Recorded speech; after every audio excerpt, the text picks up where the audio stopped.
Torah TV. The world is thinking. I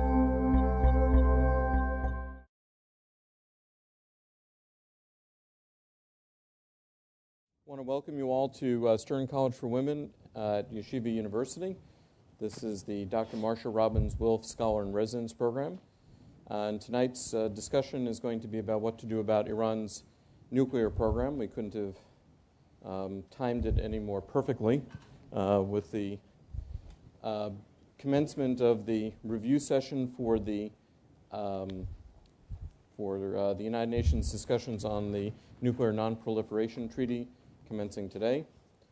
And we are particularly privileged tonight in terms of the people that we've brought to the university to speak to you about it. But first, before we get started, I want to introduce myself and also to thank a few other people. My name is Brian Daves. I'm a professor here in the Political Science Department at Yeshiva University, and I run the Dr. Marsha Robbins-Wilf Scholar in Residence program.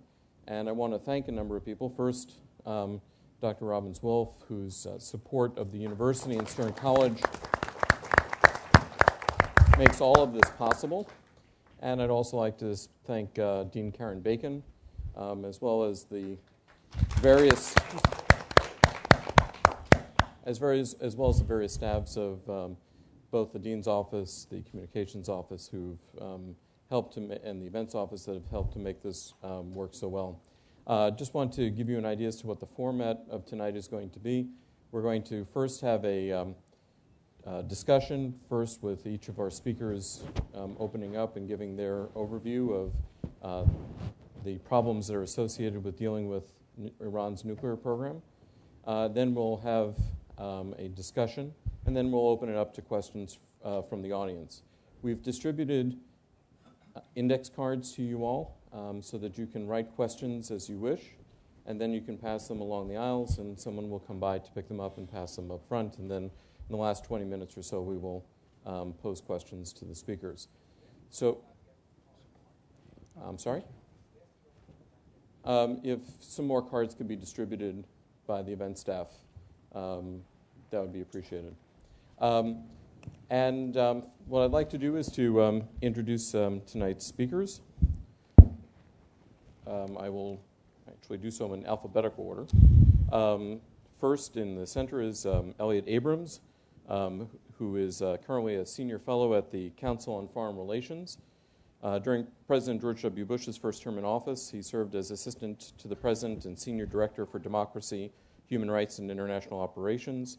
In 2002, he was appointed to the post of special assistant to the president and senior director on the National Security Council for Near East and North African affairs.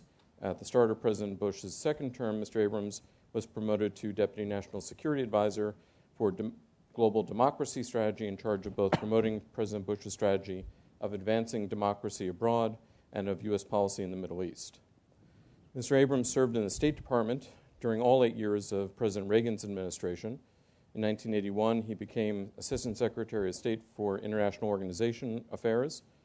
In December of 1981, he was sworn in as Assistant Secretary of State for Human Rights and Humanitarian Affairs, and was appointed Assistant Secretary of State for Inter-American Affairs, where he supervised U.S. policy in Latin America and the Caribbean.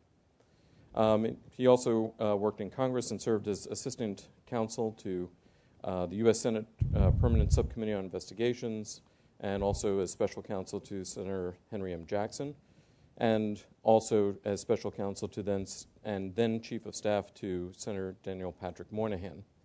And he served as a fellow at the Hudson Institute, the president of Ethics and Public Policy Center, and the member of the U.S. Holocaust Memorial Council. His articles have appeared in the Wall Street Journal, the Washington Post, the Weekly Standard, National Review, the Atlantic, Commentary, and Washington Times, among others. To his left, your right, is David Albright, who is the president of the Institute for Science and International Security in Washington, D.C. He's trained as a physicist. He has written numerous assessments on secret nuclear weapons programs throughout the world. He has published assessments in Science, Scientific American, the Bulletin of Atomic Scientists, Arms Control Today, and in newspapers such as Washington Post, New York Times, the Public Interest Report, among other publications. And he has just published and will be available for purchase after tonight's program out in the lobby, Peddling Peril, How the Secret Nuclear Trade Arms America's Enemies, which is published by Free Press.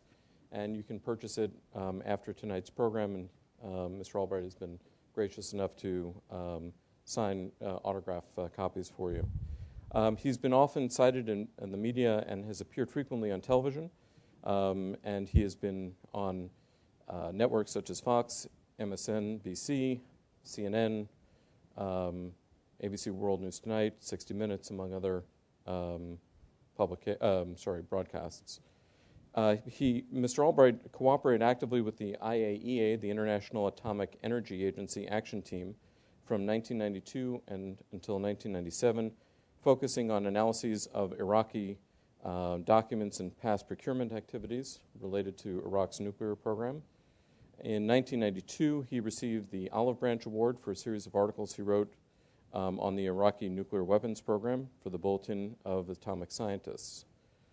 He's testified a number of times before the U.S. Congress and has provided briefings to policymakers in Washington. He has a master's in physics from Indiana University and a master's of science and mathematics from Wright State University. Robin Wright, to my immediate left, is a journalist and an author. She is currently a senior fellow at the U.S. Institute of Peace, where her research project focuses on Iran, the Middle East and South Asia, and the wider Islamic world. She has reported from more than 140 countries on 6 continents for the Washington Post, the Los Angeles Times, the Times of London, CBS News, the Christian Science Monitor, and she's written for The New Yorker, The Atlantic Monthly, New York Times Magazine, Time, Foreign Affairs, Foreign Policy, and the International Herald Tribune. She's also the author of 5 books on the Middle East, and she has spent some of her foreign tours, 5 of which in the Middle East, and 2 in Europe and 7 in Africa, and also serving as a roving foreign correspondent. In 2003, she was awarded the United Nations Correspondence Gold Medal for coverage of international affairs. And in 2001, she won the Weinthal Prize for Most Distinguished Diplomatic Reporting. She's won the National Magazine Award for reportage on Iran in The New Yorker, and the Overseas Press Club Award for Best Reporting in Any Medium. She's been a recipient of a grant from the John D. and Catherine T. MacArthur Foundation. She has also been a fellow at the Smithsonian's Woodrow Wilson Center, the Brookings Institution, the Carnegie Endowment for International Peace.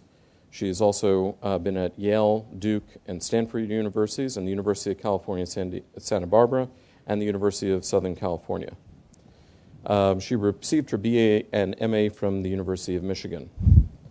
And what we thought we would do is that we would start our conversation this evening by from each of their own perspectives to give you some sense as to where the situation is with Iran's nuclear program, both from the perspective of what the Iranians are thinking that they might be able to gain from this, what the reaction of the region is, the American reaction both under the Obama administration as well as what had been attempted by the Bush administration, and some sense as to what the status of the Iranian nuclear program is. So what I thought we would do is start with Robin Wright to sort of give us an overview of where things are from the Iranian perspective as well as from the region. Thank you very much. Virtually every country in the world is interested in seeing Iran's nuclear program blocked. So why is it so difficult to do that? I want, in the 6 minutes allocated to each one of us, to look at this from the perspective of Iran and then from the other players except for the United States.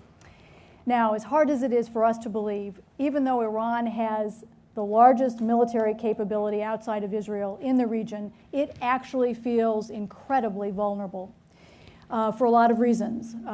Historically, it is the only Indo-European people in the region. The Asians to the east and the Arabs to the west don't like them, don't trust them, and the feeling is mutual. In terms of religion, they are Shiites, and that community is a minority, constitutes 12 to 15% of the Islamic world, and they feel as if they are surrounded by a sea of Sunnis, and they feel very vulnerable on that count. Iran also has not invaded another country in over 200 years, and yet it has been repeatedly invaded. It's hard for some of the students in the audience because they don't remember that the United Nations' first crisis was the showdown over the Soviet occupation of Iran and Stalin's refusal to pull out troops. That led to the President Truman's ultimatum to Stalin and the seeds of what became the Cold War. Iraq's very bloody invasion triggered a war that lasted 8 years and produced widespread use of chemical weapons, arguably the widest use, I think, since World War I. There were over 50,000 casualties just from the use of chemical weapons. Iran also had chemical weapons but opted, invoking religion, not to use them. The outside world did virtually nothing to help Iran, refused even to take in some of the civilian victims to provide the kind of treatment. So Iran feels very vulnerable. In terms of contemporary issues and the current crisis, Iran believes that the United States and its allies are intent on blocking a nuclear energy program or controlling the flow of fuel, in large part because they think this is a pretext to prevent it from developing.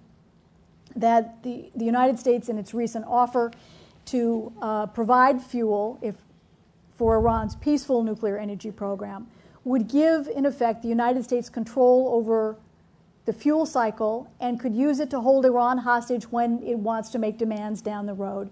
So Iran doesn't believe that the West is really serious. And Iran actually does need nuclear energy.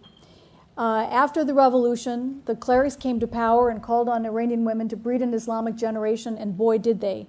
The population doubled. And there is an extraordinary drain on Iran's oil resources for domestic consumption. And there are estimates that Iran may run out of oil to export by 2025, just 15 years from now, or potentially even sooner. So Iran feels very strongly that this is about more than a weapons issue, that this is really about the West's attempt to quash Iran. And they also believe that, as Ahmadinejad indicated today, that this should not just be about Iran's capabilities, but about all the capabilities in the region, in other words, Israel. And so when he calls for a nuclear-free Middle East, he's really talking about tackling the other nuclear power in the region. So now to talk about, just for a minute, the region itself. The Arab world is deeply afraid of Iran's nuclear weapons potential, but it is also just as much afraid of a war that the outside world, whether it's Israel, the United States, and its allies, might undertake to eliminate Iran's weapons program. They remember how the presence of U.S. troops in 1991 in Saudi Arabia to liberate Kuwait from Iraq's grip led to Osama bin Laden's focus shifting to attacking the United States, challenging the regime in Saudi Arabia for allowing infidel troops. And this started a chain of events that led to Osama bin Laden's deportation, going to Sudan, deported again, ended up in Afghanistan, and a bitterness about the United States that you could argue played a role in 9/11. Might have happened anyway, but it was certainly this series of events were all defining moments. And so there's deep fear of what are the unintended consequences of a war with Iran. And there's also a lot of sympathy, particularly in a country like Egypt, for Ahmadinejad's argument or Iran's argument that let's not deal with just one nuclear power, let's try to denuclearize the whole region, make it a nuclear-free zone. And so Egypt, and David can probably talk about that a little bit too, has become a player, our close ally. It's not just Ahmadinejad we're dealing with, it's actually some of the Arabs who think they don't want Iran to have a weapon, but they also think they want to define the issue in a broader context. Now, there are other players as we try to mobilize international support for Iran. Russia and China, as members of the Security Council, have been critical. And the problem with both of these powers is that there's something bigger at stake than just Iran. For Russia, since the end of the Cold War, it wants to be a player. It's also lost a lot of its clients as well in the Middle East. Iran continues to be an important source of arms sales, and of course, Russia took over the first nuclear reactor after the revolution in completing a project that had been started by the Germans. So the Russians are much, think of their own losses in terms of power and international commerce, stature in the Islamic world when it comes to how they vote at the UN. China is even more so. China, until a couple of years ago, usually went along with Russia. Today, Iran for them is also about jockeying for power in the 21st century. They've made this an issue in which they can define their importance. We're not just going to go along with others, even though China really doesn't want Iran to have a weapon either. China also has turned increasingly to Iran for its oil needs. It purchases about 15% of its oil from Iran, and that's a trade relationship that is booming on a lot of other fronts as well. So China stands to lose in terms of its immediate economic interest in the region, but it wants the world to kind of stand up and say, recognize. So it's, you want me to wrap up? No. Okay, then we move to two other players, and then I will wrap up. And that is the Security Council. There are countries like Turkey and Brazil, important to achieve unanimity. On the last 4 resolutions, the United States could say they weren't the strongest resolutions, but the international community stood as one together and backed criticism and a certain degree limited sanctions against Iran, particularly the proliferators inside the country, the institutions and the individuals. But Turkey and Brazil also see Iran as an issue over which they can enhance their position in the world. Turkey has ambitions of being the bridge between East and West, and even of being a negotiator, a broker between the United States and Iran. This is an important juncture in Turkey's political career, and it wants to exploit this moment. Brazil, again, another major player that wants to be and aims to get a permanent seat on the Security Council. It sees itself as the face of Latin America. It also is using Iran as a broader issue. And it also, like Egypt, looks at this issue of nuclear energy or nuclear arms as one, let's deal with the whole slate in the region. Let's denuclearize the whole region. And so Iran actually has some support on the Security Council for its attempt to escalate its own weapons program to the entire region. Thank you. Secretary Abrams. Thanks. Thank you. Thank you all for being here.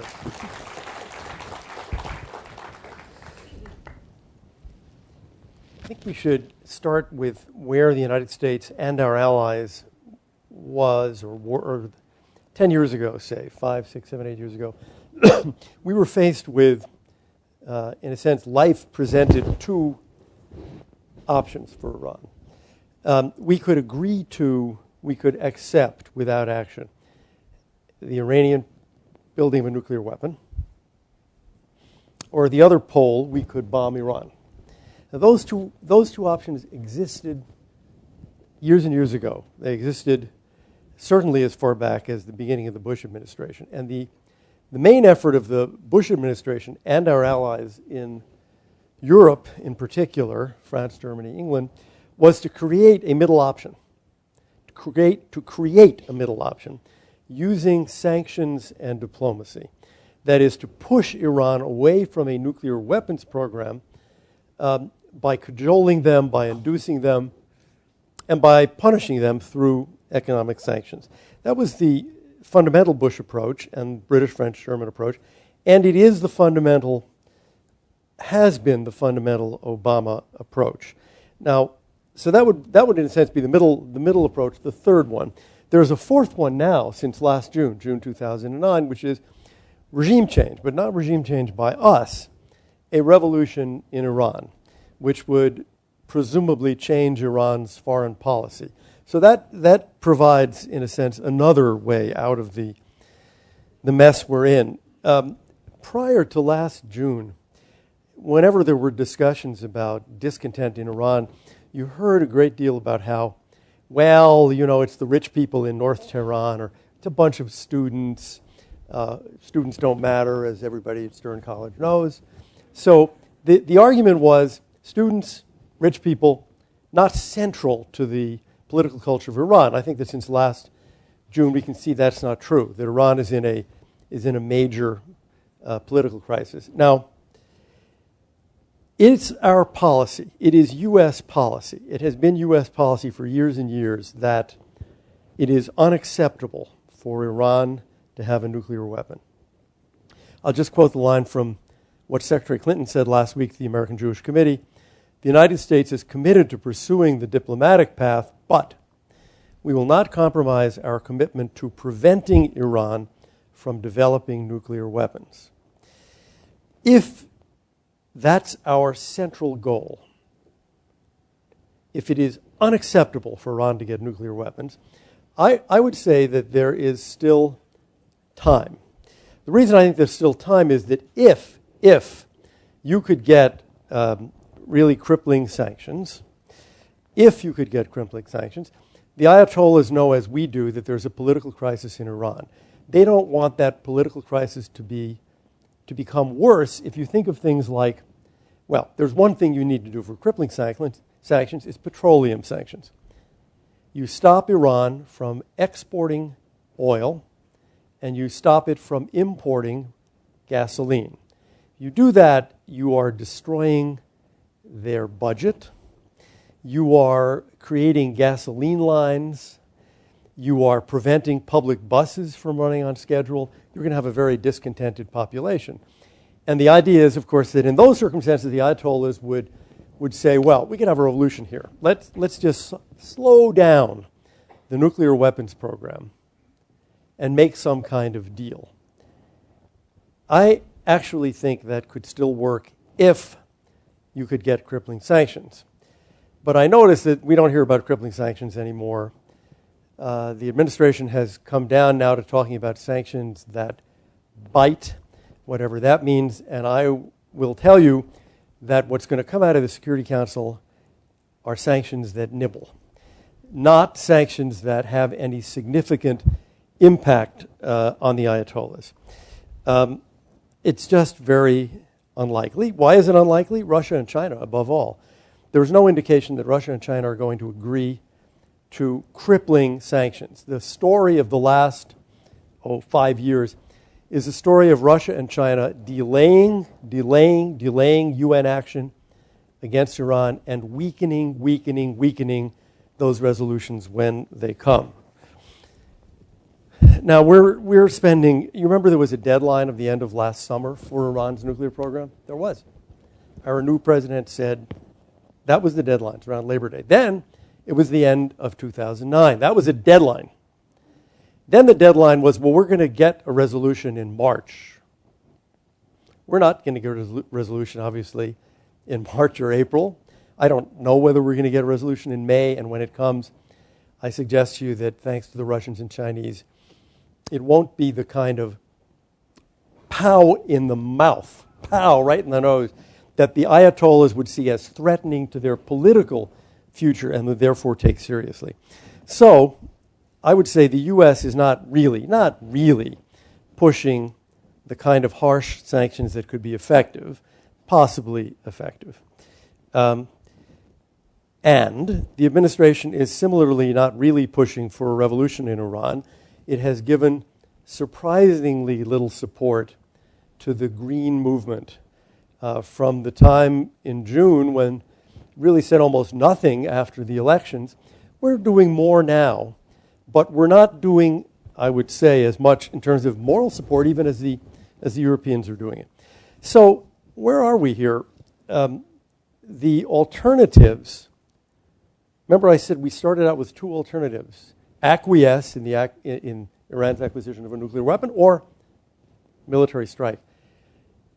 If we're not pushing hard enough, and we're not going to be successful at getting those two other possibilities, sanctions, diplomacy that do it, or an overthrow of the government by the people of Iran, we're back to those two original ones. It's strange. The administration says Iranian nukes are unacceptable.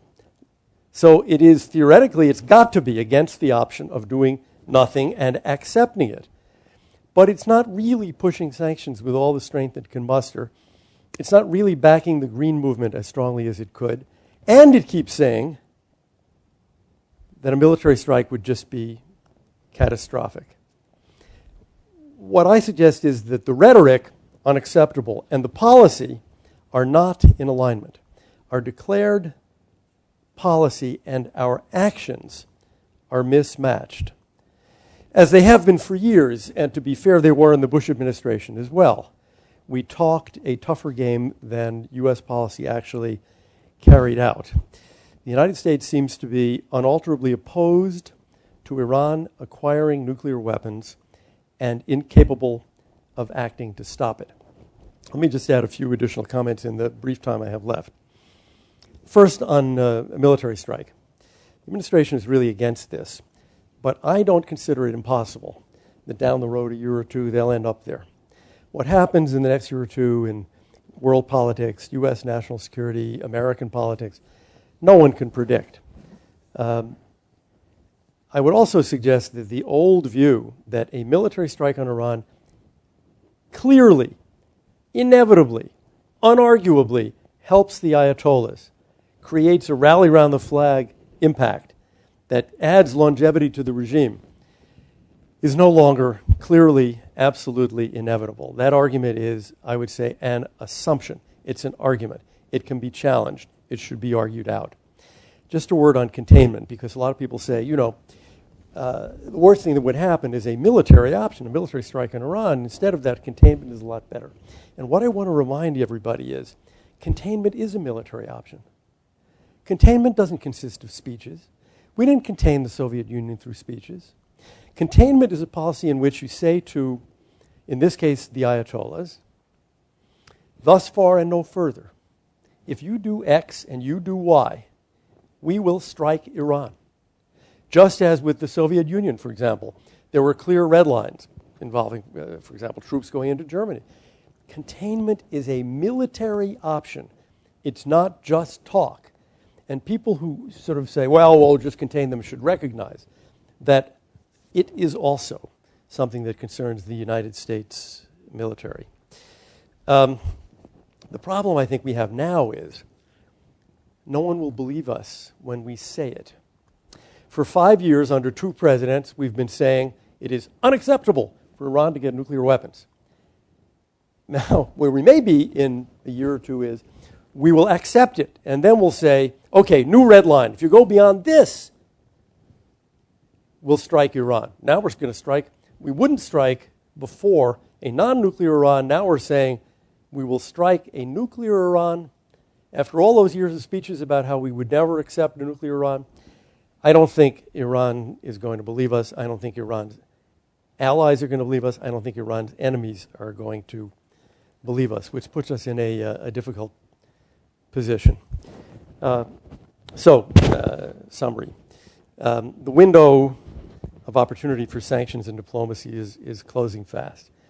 Containment of a nuclear Iran would be extremely difficult.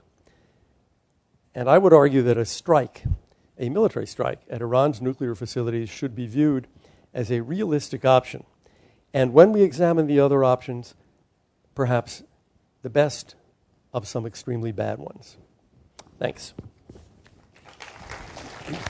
Ron, can you tell me at 5 minutes? Okay, because otherwise I'll just talk.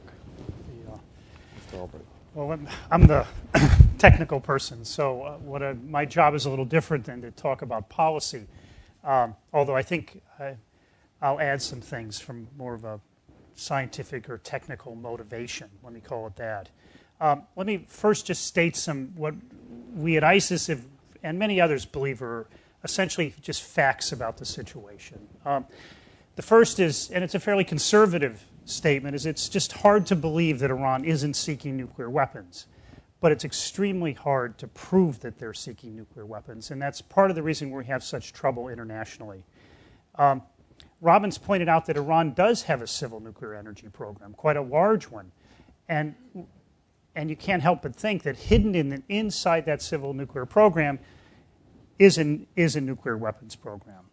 And if you look at how nuclear weapons are made, the most difficult part is producing nuclear explosive materials, highly enriched uranium, separated plutonium.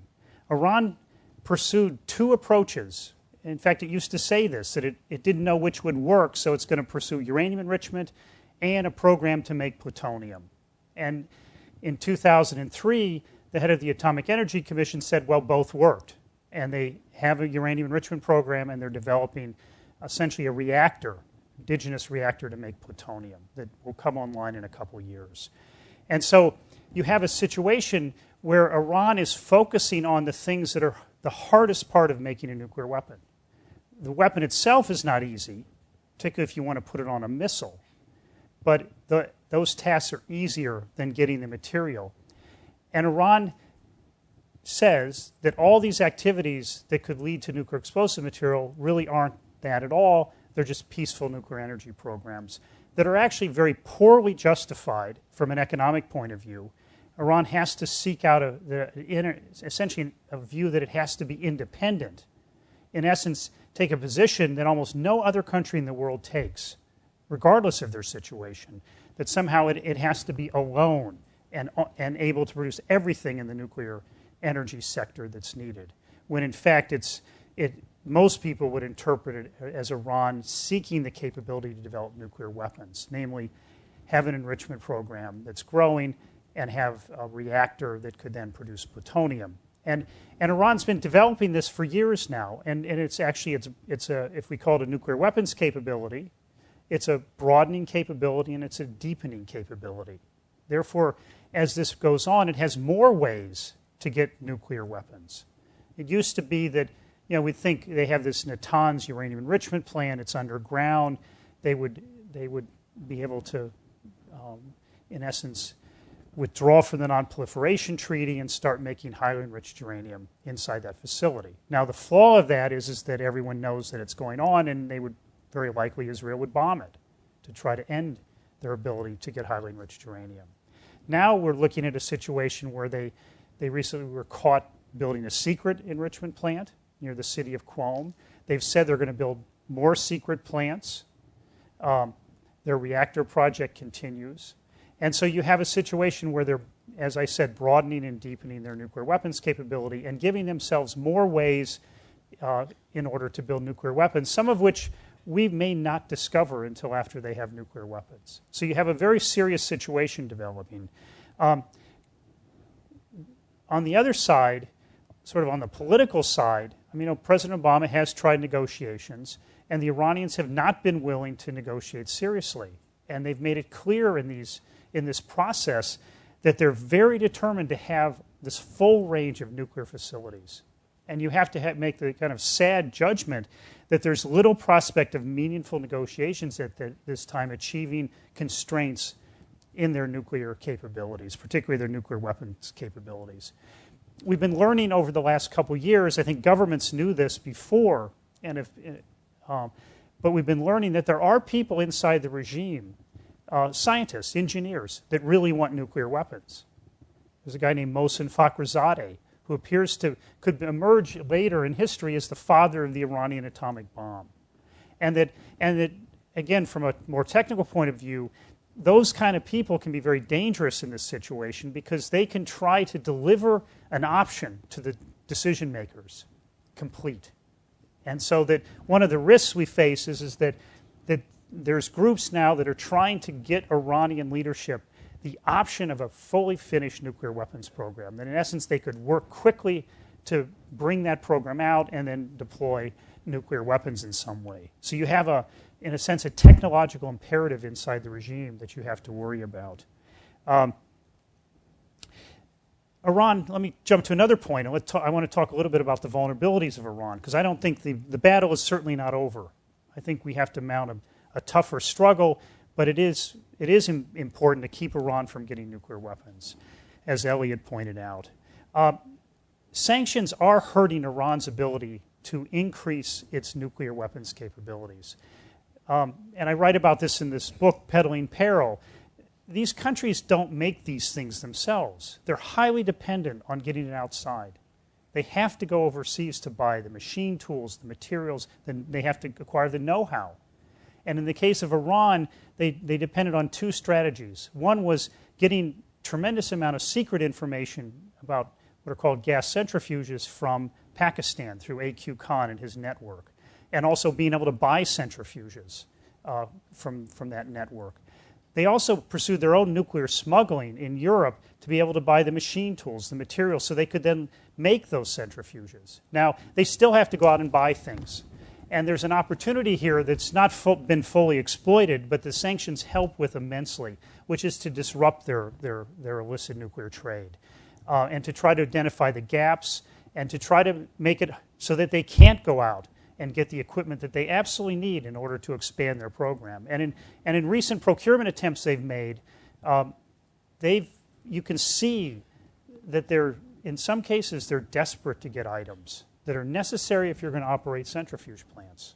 And so it's very important that the sanctions, as they broaden, and we can talk about whether they're weak or not, but on this level, they're actually not weak at all. And the next round will put more constraints on nations selling things to Iran and more requirements to enforce what are called export control laws or trade control laws. And so that's a very important part of the sanctions to try to delay Iran from succeeding at getting the wherewithal to expand its plants. And one of the games Iran plays now, which is that they want a secret site. The Qom site, according to recent reports attributed to the International Atomic Energy Agency, is fairly quiet right now. It's almost as if once caught, they moved on. And they aren't deploying the resources there that they were when the site was discovered and the International Atomic Energy Agency visited. And so you wonder, they always want a site that's secret so that they can then use that if they do break out or if they want to run a parallel project. And if it's discovered, they just live through the consequences, which unfortunately with the inspections so weak in Iran now are actually not very substantial because Iran doesn't have to tell the inspectors when they start construction of a nuclear facility in Iran. They only have to tell them 6 months before they introduce nuclear material, which essentially is when the plant's finished and ready to operate. And so the inspections for all other countries with significant nuclear programs require the IAEA to be notified when construction is authorized. Iran has decided to exempt itself from those rules, and the IAEA regularly protests this, but it remains, unfortunately, one of the blind gap, or the blind side of the Iranian nuclear program. When they say they agree to all IAEA inspections, Ahmadinejad said it today at the UN that they're fully cooperative. They in fact are not cooperative, and in this case, the IAEA views that they're violating what they would call their safeguards or inspection agreements. 1 minute or finish? Well, why don't you take one more minute? Okay. Let me just end with, in our experience at ISIS, and again, we don't carry security clearances. We don't have access to classified information. We certainly talk to people in governments. We've talked to many governments, in fact. We don't see any decision by Iran to build nuclear weapons yet. And in fact, the way I've heard it from in the United States and over in Europe is there isn't a decision-making structure in place at the level of the supreme leader, which is where this decision would be made to build nuclear weapons. That in one sense is positive, and in another, if these leaders are handed a capability to make nuclear weapons quickly, they could assemble that decision-making apparatus quickly and make a decision. And so it's helpful to a certain extent that that hasn't happened, but it doesn't really solve our problem. And so the question I'd like to leave you with is, how close is Iran to having nuclear weapons? And there's two ways to look at this problem. One is to do a worst-case assessment, and one is to try to guess at what a probable estimate would be. The worst case always looks to be about 1 year out. Maybe it takes them 18 months to 2 years to have a warhead that would be judged reliable enough to be put on a warhead, although principally we'd be looking at it from our point of view. Iran may look at it differently. But again, you're looking at, if Iran made a decision, it could implement it in a year or a little longer and have nuclear weapons. After a year, it could be able to test a weapon, deliver it in an unsophisticated delivery system, which could be quite threatening. For example, if they've pre-positioned a nuclear weapon someplace, and then they issue a statement, if you attack us, these crude, unsophisticated nuclear weapons will go off in certain cities or a city. That may provide a deterrent against a military strike. And so that could happen relatively quickly. On the more probable case, I think most people don't think we have to worry in 2010, perhaps not in 2011, because of the pressures on Iran do limit its abilities to break out and create some disincentives to break out. So probably we have some time, a couple of years, before we may wake up. And in fact, we may not learn when they cross the threshold. What we may actually hear, and maybe Elliot can speak to this, it may be Director of Intelligence going into Congress and saying, we can no longer tell you that Iran doesn't have nuclear weapons. And that may be the only sign we have of an Iranian nuclear weapons program. And so I don't think that's by any means imminent, but I think we have to broaden the way we think about how Iran may get nuclear weapons, but more importantly, try to do everything possible to stop them from succeeding. So thank you. Thank you. So I see my role here is to act as devil's advocate for all of you, possibly less so for David, because my knowledge technically can be fit into a thimble.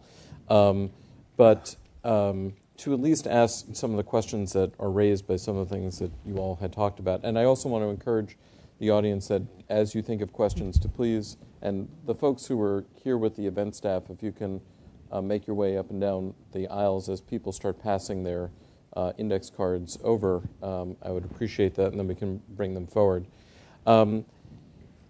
First to Robin, there's a narrative about Iran's quest, which is in part driven by its sense of insecurity. But the question is whether or not that's indeed, and I think that some of what Elliot was getting at sort of questions the premise of whether or not that's indeed the case. Because although there is a long history of Iran having been affected by external powers, there has also been a long history as well of Iranian activity in the region, which by anybody's definition is very undesirable. So there is a real question as to the degree to which whether or not reassurances, because the Obama administration or President Obama, when he was campaigning, in essence suggested, and also suggested in his Iranian New Year's message, that the administration would be willing to accept the Islamic Republic of Iran, while as a way in which to reassure them, as a way in which to keep this diplomatic dialogue going so as to avoid this kind of confrontation.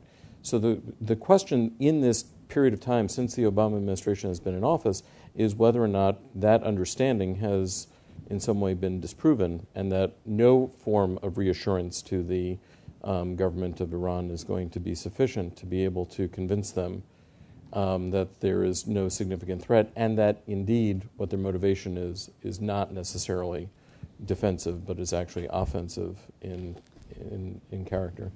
A lot of questions in that question. We'll just take the last part of it. Look, to understand Iran, I always tell people to think of the most chauvinistic Texan they know, and add 5,000 years.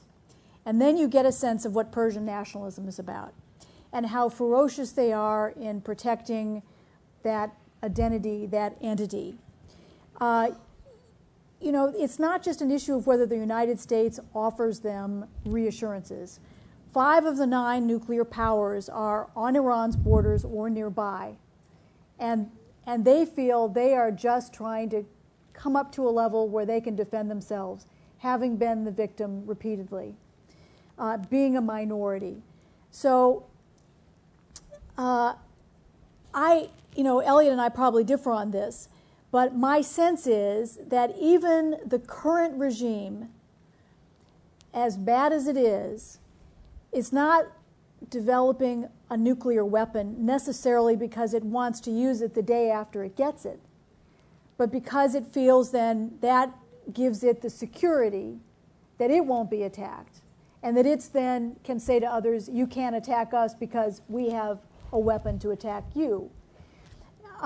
Again, I'm not condoning this. I'm explaining what their attitude is. No, I understand. But I think that the other side of it is that the combination of the speeches that have come out of Tehran as regards Israel and the support that the Iranian government has given to Hezbollah and now Hamas, which is actually kind of ironic because of some historic tensions with Sunni Islamist groups for the Islamic Republic, but that the behavior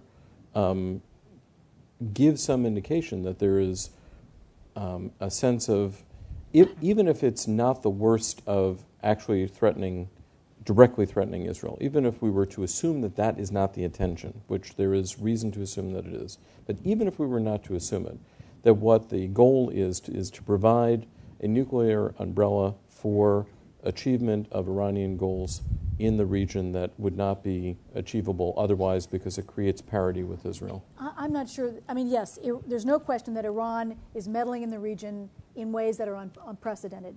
It has created a de facto Shiite arc, through its allies in Iraq, through its allies in Syria, and its allies in Lebanon.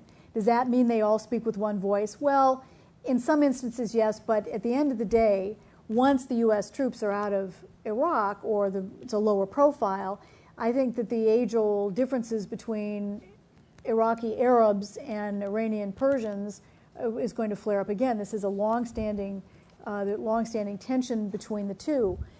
At the end of the day, I think Iran is doing this for defensive purposes at this stage.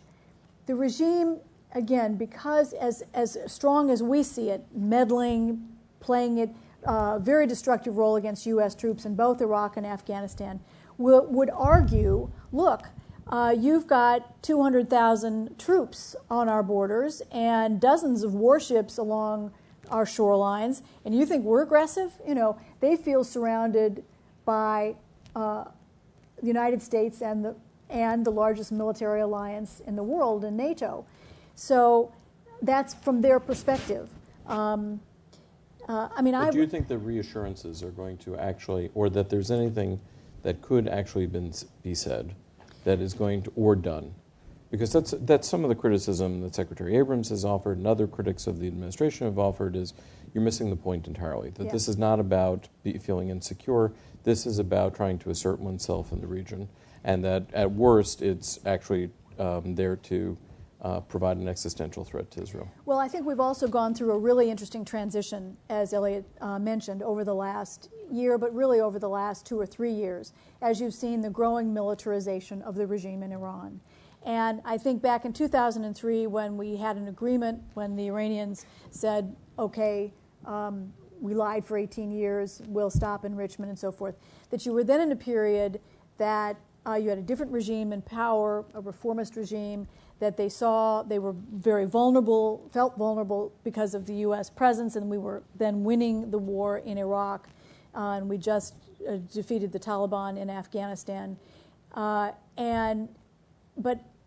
that was a moment where they were willing to engage, and the president at the time had said for 6 years that they wanted to bring down the wall of mistrust with the United States. What concerns me is that tentative, willing to engage at least with us, has now dissipated, in part because you have a regime that's very insecure about its own future because of the Green Movement, since that has emerged as the largest opposition movement since the revolution in 1979, makes the regime feel very vulnerable. And that it doesn't feel that, and it's relying increasingly on the Revolutionary Guards to keep the regime in power, and of course giving them the power, and they're the ones who have the greatest appetite for developing the most advanced military weapon in the world. So I think that that's the kind of dynamic that when you let these things fester and you don't address them, all of a sudden you find new variables thrown in that make it ever more difficult to come up with a resolution. And following up on that, Mr. Secretary Abrams, you had talked about... You can't do that. Oh, sure. Please go ahead. No. You said Robbins. You have to say Elliot. I'm sorry, Elliot. If both the Bush and Obama administrations tried and failed to try to achieve sanctions, whether they're crippling or not, that it seems that what has been accomplished is what can be accomplished rather than what should be accomplished. What where agreement can be reached rather than where what kinds of sanctions should be put in place. So those are possibly two very different sets of things. So when you talk about a window of opportunity for real crippling sanctions, given the reality that is out there, is it actually a bit of a straw man to suggest that there is really much in terms of diplomatic effort left when it seems as though the Chinese for certain, possibly the Russians are much more of a question, but the Chinese for certain are going to be a very serious stumbling block in being able to achieve any of this.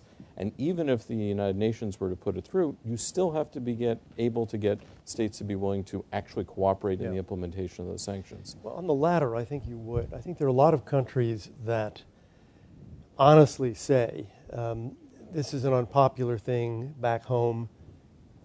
Our industry is selling to Iran. We can only do it if we get a Security Council resolution. Then we can do it. So I think actually a Security Council resolution that was tough, crippling, there'd be cheating, but it would have most of its impact. But I agree with you, it's not going to happen. I mentioned it not because I think it's going to happen, because I want to make the point that if you had such a resolution, it might still produce the outcome we all want, which is ultimately a negotiated way out of this, which I take to be everybody's goal. But I would agree. I don't see, looking at Russian and Chinese behavior over the past few years and this year, any reason for optimism. Every resolution is a little bit better than the previous one, but it's not enough to really make the regime, sit up and take notice. And I think I would just add this to your colloquy with Robin. I think it's important to distinguish between Iran, the never-ending country, 5,000-year-old civilization, on the one hand, and the regime of the Ayatollahs. The insecurity that Robin talks about, I think quite rightly, is only partly that of Iran, and it is largely that of this regime, which has every right to feel insecure. The people of the country seem to hate it. Of course it's insecure.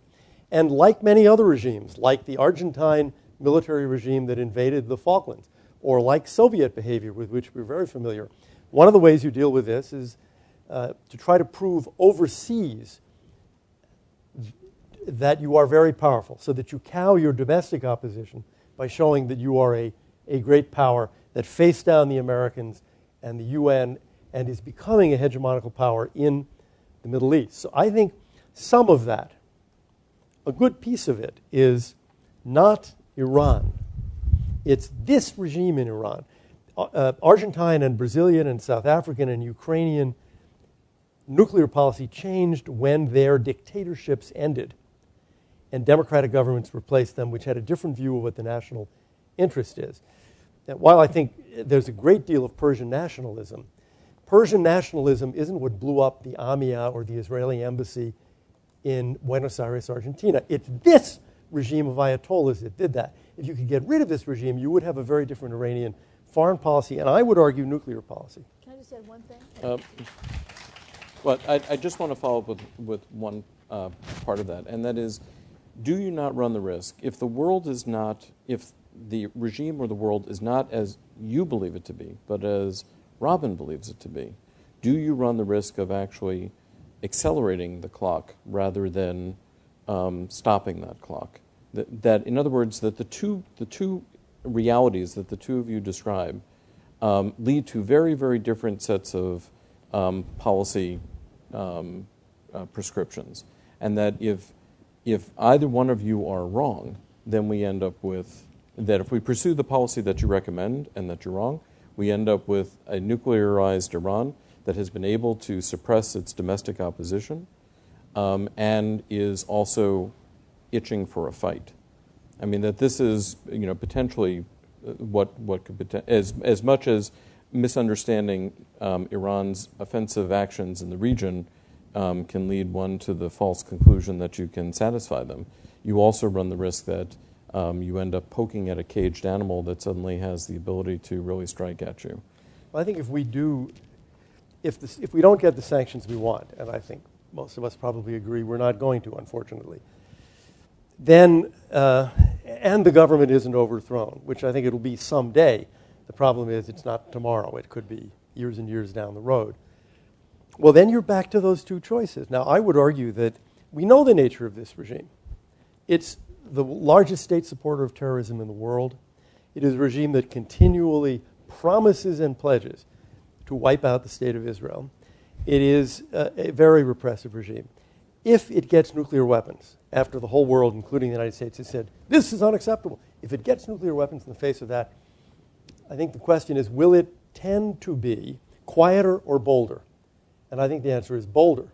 So my argument is that seems to be where we're headed.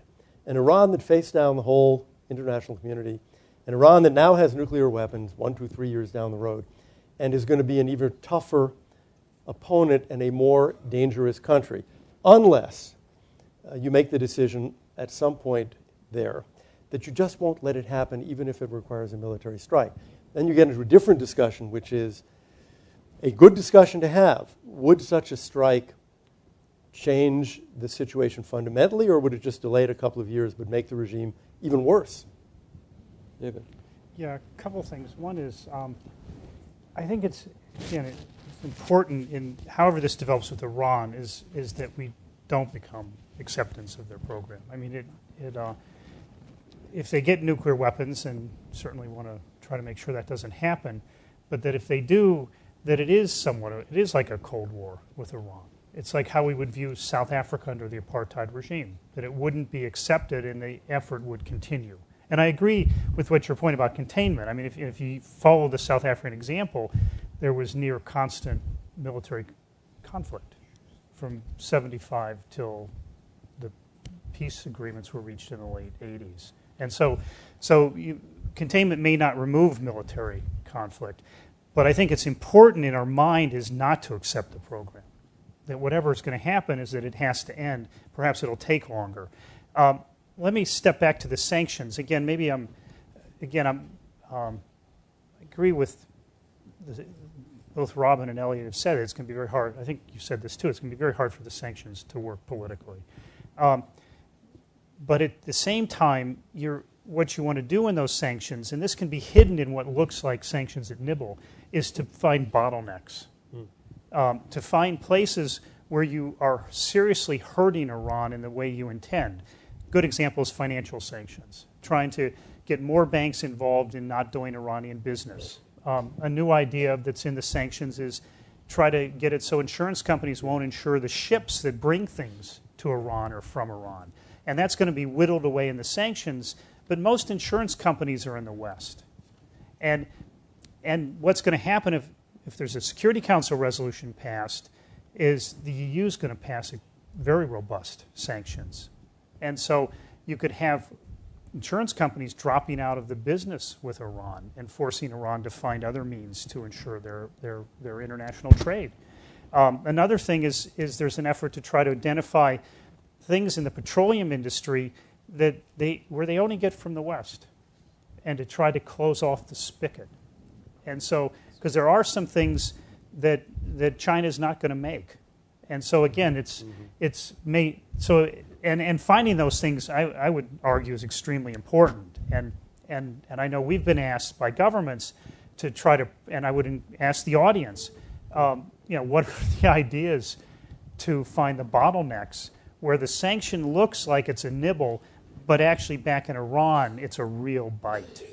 But it doesn't do one thing, and this is not mentioned, I think Robin alluded to it, is that you want to make a situation where the Iranian politicians can't blame us. Like if you remember in Iraq in the 90s, I mean, as someone who worked on the inspection effort, we were baby killers because of the sanctions. UNICEF, I mean, we had a critique, is it UNICEF that deals with children? Yeah. We had a critique UNICEF study on how many babies died in Iraq, and it was completely inflated.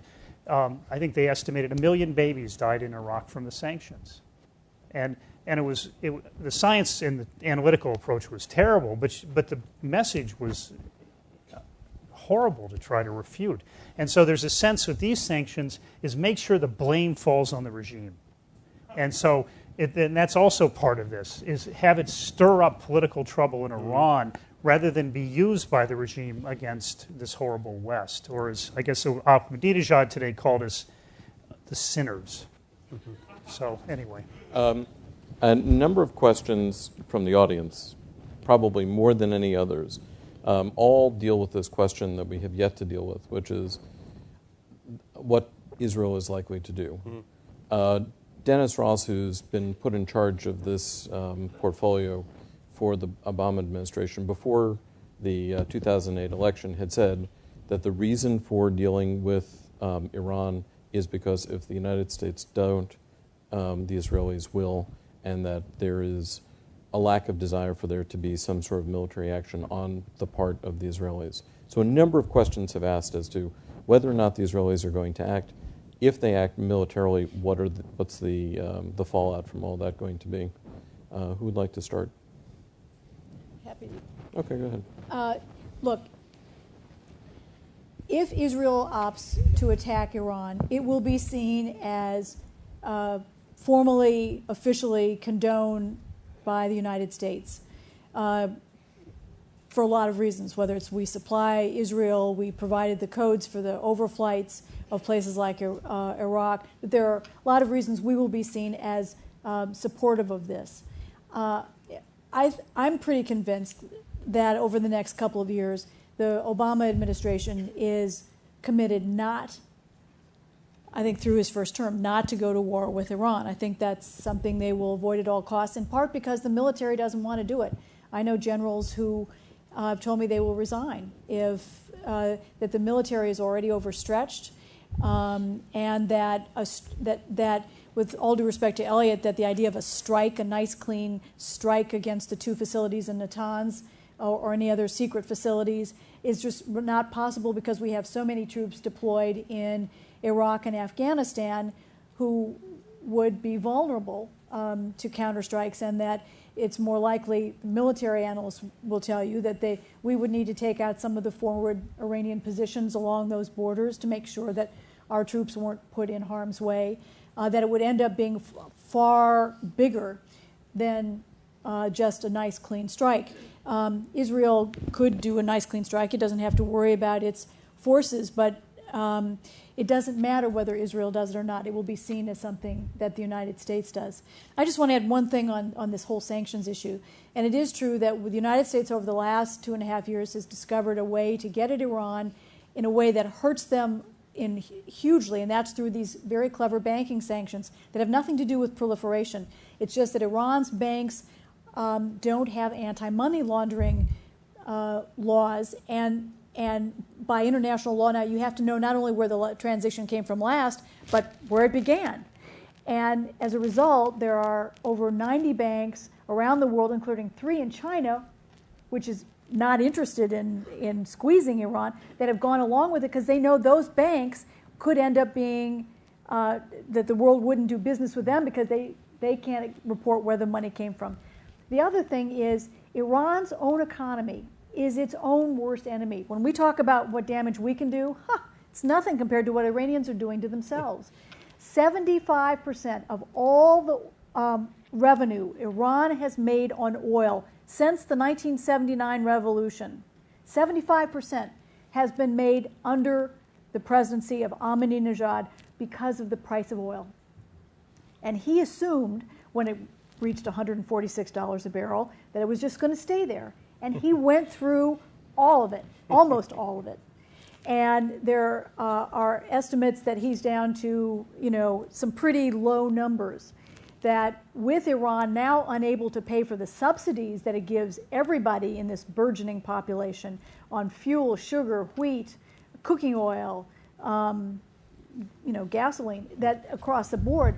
So there are other things out there that are squeezing Iran. It is true, we need to have something tough at the United Nations in order to get everybody get the momentum going again. Because the last, with all due respect to Elliot, the last resolution the Bush administration won said nothing. I mean, it had no new sanctions. It just said Iran has not complied. So it's really tough, but we ought to also factor in what other possibilities are there in squeezing Iran, and they're pretty good at screwing it up for themselves.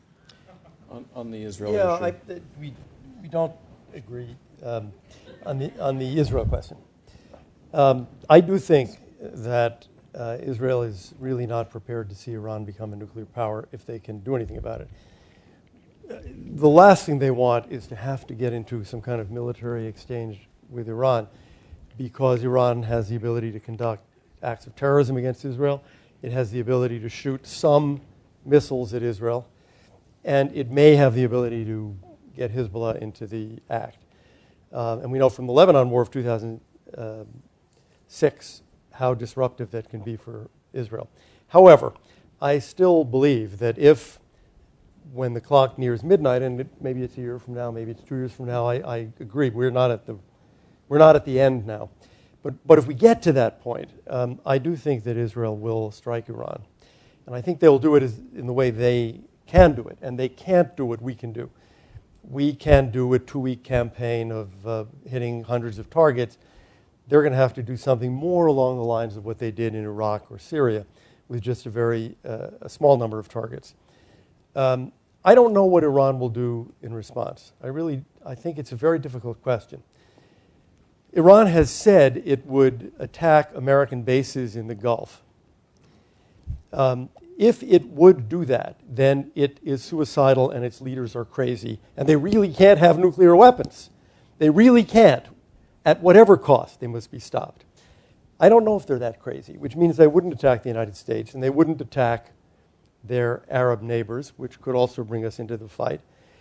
I don't even think they would necessarily try to close the Straits of Hormuz, because that's an invitation to the U.S. Navy to open the Straits of Hormuz, which would take a couple of weeks, but which would mean a kind of war between the Iranian Navy and the U.S. Navy, and I can tell you who's going to win that war. Final point, I don't buy, I'm not a general, but I don't buy the notion that because of Afghanistan and Iraq, we are incapable of dealing with Iran. For one thing, and this will sound like a joke, it is not a joke at all, Afghanistan and Iraq are the responsibility of the Army and the Marines. And the U.S. Air Force and the U.S. Navy have almost nothing to do with that job, those jobs. Whereas a strike on Iran, an airstrike on Iran, would be the responsibility of the Navy and the Air Force, which are not directly involved very much in Afghanistan and Iraq. And the Navy would have the responsibility of opening or keeping open the Straits of Hormuz. So I don't buy the notion that that one does hear from generals that we really can't do this. We've been hearing this for a very long time. When generals don't want to do something, they tell you that it will take 500,000 men and it'll take 5 years to complete. Colin Powell did this in Gulf War I, you may recall. That's the way they get out of doing something that they really don't want to do, and for very good reason they don't want to do it. It could be far more complicated and far more deadly. It could certainly be complicated and deadly for the Israelis, but I take them at their word, which I take to be let me put it a different way. we say it's unacceptable for Iran to get nuclear weapons. So do they, but I actually think they mean it. Sure. Yeah. Yeah, I'm not very optimistic that Israel won't strike. I mean, we don't get a lot of the sort of the traffic and the messages out of Israel that the U.S. government does, but our sense is that they'll reach a point and then they'll strike. Now, the dilemma for them is the same dilemma they faced in 1981 when they struck the Osirik reactor. It was a small nuclear weapons program at the time. Interestingly, the Iraqis to this day, some of them have not, even the father of who's viewed as the father of the Iraqi atomic bomb program, swears that they didn't have a nuclear weapons program. They only got one because they were struck at that reactor. It's interesting the kind of the lies they hang on to. But unfortunately, the reality is that the whole program wasn't destroyed. When Iraq was going to build a nuclear weapon in 1990 in a crash program, it was going to use some of the fuel that wasn't destroyed during that strike. Once it was struck, it created a very massive, fairly focused nuclear weapons program that would be run secretly. And we would be looking at tens of Iraqi nuclear weapons right now if Saddam Hussein hadn't miscalculated and invaded Kuwait. And so, because most of that program was not discovered until after the war. So you have a situation that the Israelis are well aware of. They're only buying some time and they're not solving the problem. And I would also advise people to look at Syria the same way. The reactor was destroyed by an Israeli strike, but by no means are we convinced at ISIS that Syria has given up its ambitions. And so the question in Iran is, how much time do you buy? And so I would say that military strikes could very well happen, but on the day after, we're faced with the same problems we're talking about now on the diplomacy, the sanctions, and what are we going to do? And so I think we need to think about this very carefully and design various strategies that are going to be put in place for the long term until Iran changes that don't involve military options, and then think through carefully what's going to happen the day Israel does bomb Iran. There have been a number of questions related to whether or not either the claims that are made by the Iranians or even what the Egyptians have said, because the Egyptians have raised the specter of expanding the discussion to talking about a nuclear-free Middle East. And the U.S. government position has been comprehensive peace settlement first, and then we'll talk about a nuclear-free Middle East. But there's no way that we're going to insist upon it, and the Israelis won't agree to it until and unless there's some sort of a comprehensive settlement. Starting with you, David, could you talk about whether or not you think that this is an issue that is an attempt to try to actually derail what is possible in terms of trying to pressure the Iranians, in terms of what the Egyptians want to get out of this? Because there were a number of questions from the audience relating to, well, whether or not what's going to end up happening in the end is that the U.S. is going to possibly lean on the Israelis to give up or its nuclear program or sign the NPT, or trying to figure out some way in which to put pressure on the Israelis. Yeah, there's a lot of threads. I mean, there's this Nuclear Non-Proliferation Review Conference, which happens every 5 years. And in 1995, as part of extending the treaty indefinitely, all the nations of the world essentially voted for an agreement that included that there would be work on achieving a weapons of mass destruction-free zone in the Middle East. And so you have a legal situation. And of course, as soon as that conference was over, most of the powers just ignored what they had just signed.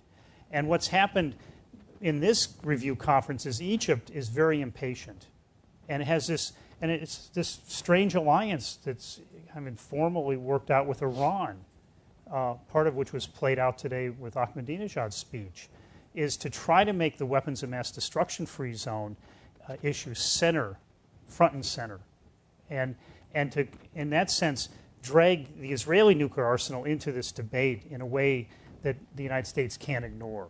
And the United States is trying right now, the Obama administration is trying to to find a compromise. And we don't know how that's going to work. But the idea is to reach a compromise, and this would be in line with U.S. policy, that, yes, the goal in the long term is a weapons of mass destruction-free zone, but we're not ready to negotiate that now. And they don't bring in the problems between the Palestinians and Israel. It's really that as long as Iran remains a threat and maybe get nuclear weapons, it's ridiculous to talk about Israel giving up its nuclear weapons. And so, but you could have a discussion. They want to have a kind of a coordinator that's appointed to sort of travel the region, work the problem. So they're trying to find a compromise. And I think President Obama is probably going to have to go to Mubarak again and try to nail this down and try to bring him on board and split this odd coalition that's developed between Egypt and Iran. Robin, do you view it as the Egyptians, that the goal is to create a nuclear-free Middle East, or is it that this very odd couple has been created between Cairo and Tehran? I think it's an odd couple, but I also think you get into it's also this chicken and egg argument, which comes first, and you have Arab-Israeli peace, you have Iran's nuclear program, you have the issue of Israel's nuclear. I mean, it all kind of blends together, and the whole process breaks down because no one agrees on what the first step should be. And I do think there's some odd alliances going on, and it often plays out in terms of their domestic politics. I mean, Egypt is at this crossroads that affects its position because Hosni Mubarak is old. He's grooming his son to be his heir apparent. The United States isn't crazy about that. So, he thinks that he can play with the United States, use the Iran issue for his own political, and that's why solving this problem is much more complex than just dealing with Iran's nuclear capability. It's also all the stuff that goes into getting countries in the 21st century, in a globalizing world where everybody wants more power and more of a say, to go along. The assumptions of the Cold War era and getting countries like Turkey to go along with this are just over. Not just on Iran, but on everything. I agree. I think that's exactly right. I would just say this conversation in New York clearly makes the Israelis very nervous because they don't, for 40 years now, we've had a kind of tacit deal where when asked about the alleged Israeli nuclear program, the American government reaction is no comment. Go ask the Israelis. And if we're now not saying no comment, we're saying, well, that's sort of interesting. Sit down and let's talk about this in a broader context. They don't want broader context. They don't want it. They want us to go back to the no comment. And so they are worried about this. Okay, with the very limited amount of time that we have left, if you could just take a couple of minutes each to be able to possibly say, okay, so what should be the next step forward that would bring about a situation in which Iran does not develop nuclear weapons? And since, Robin, you started, we'll start with you. Oi. Okay, well, I'm sorry but I guess that I've probably... Just as a next step, not Next step. complete Well, solution. I'm not sure. I think we may have reached the point that even if we were to bomb, or Israel were to bomb, or take any kind of military action, that you cannot bomb knowledge, and that Iran picks up the next day and it begins to rebuild what it had before, ever more committed that it needs a weapon. I suspect that we're going to end up, unfortunately and unhappily, dealing with the issue of containment. I think we may have crossed the threshold of, even if it hasn't weaponized yet, where Iran is on a course that's going to be hard to roll back. And the question is, how do we adapt to the world? How do we deal with these issues of political change in Iran so that you bring forward a government, not something we can do, I can assure you, but that you provide technology so the dissidents can communicate with each other, so that you talk about human rights and you put that on the agenda in Iran now because of what it's doing to its own people in imprisoning them and so forth, becomes more difficult for them, that we can unleash other forces that then change the political dynamics inside Iran in a way that helps us do what we saw in South Africa and the Ukraine and Brazil and Algeria. David, and then we'll end with Elliot. Yeah, I think I would, well, let me put it a little differently. I think we have to put into place the pieces that form a containment strategy while we try to stop Iran at the same time. And I think it's very important to try to find more ways to disrupt Iranian illicit trade in missiles, nuclear. I think it's important to, I would say, put in sanctions that, with kind of a invisible hand, seriously hurt their economy. I think I agree with Elliot that until we can increase the cost significantly, the regime isn't going to feel the pressure to rethink its decision. I would also say we should avoid military strikes. I mean, I don't think we're anywhere near that point, and I think we should try to constrain or convince Israel not to strike, probably longer than they would naturally come to themselves. But I think that we need time to, in a sense, put the squeeze on Iran, and then see if a negotiated, or it may not even be negotiated, it may be like a South African solution. I mean, it was a regime transformation that took place that really solved the problem there. And so we have to create the conditions to try to encourage that. And now let me just add, part of the strategy, too, is to try to limit the spread of nuclear weapons in the region. That we need to build alliances with Arab states, probably need to strengthen our commitment and resources to Israel, but that we need to keep nuclear weapons from ending up in the hands of the Saudi Arabians, the Egyptians, and the Syrians. I'll be very brief because Robin has a train to catch and I have a plane to catch. 3 things. Exactly, I would say, as David said about sanctions, smart sanctions. Financial sanctions and sanctions that get at pieces of the nuclear program. Whatever we can do, we have a pretty good record. We've hurt them. We should try to hurt their program and their economy more. Step 1. Step 2, Robin talked very persuasively, I think, about what we can and cannot do on the political side. We can't change the government of Iran, but we can help the people of Iran who are now struggling with their government. We can give them useful technology. We can help them in ways that will matter and perhaps shorten the life of this regime. But I'd add a third thing. We need to threaten them. It's very, it's sort of not nice to say that in the 21st century, but it's nuts for our admirals and generals and Secretary of Defense to be saying, an attack on Iran would be catastrophic. Even if they think that, what they should be saying is, attack on Iran? We have plans for that. Not such a big deal. We need the Ayatollahs scared of us. We need them scared of Israel. We need them thinking that at the end of this road is not a rainbow, it is a military strike. It's not a pot of gold. It's not a nuclear weapon. So in addition to the diplomacy and the political assistance, however limited it may actually be, I think we need to try to show the Ayatollahs we are the top power in the Persian Gulf. We have been, at least since the British left in '63, and we will remain so. And if they get in our way, we'll knock them out.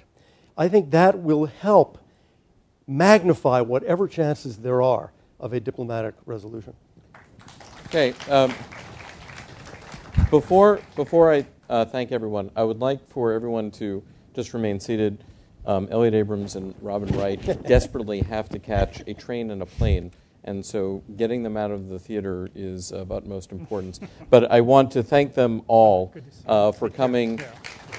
I wish we could come out with a solution, but I want to thank them all for coming tonight and for you coming as well. Thank you very much. Good night.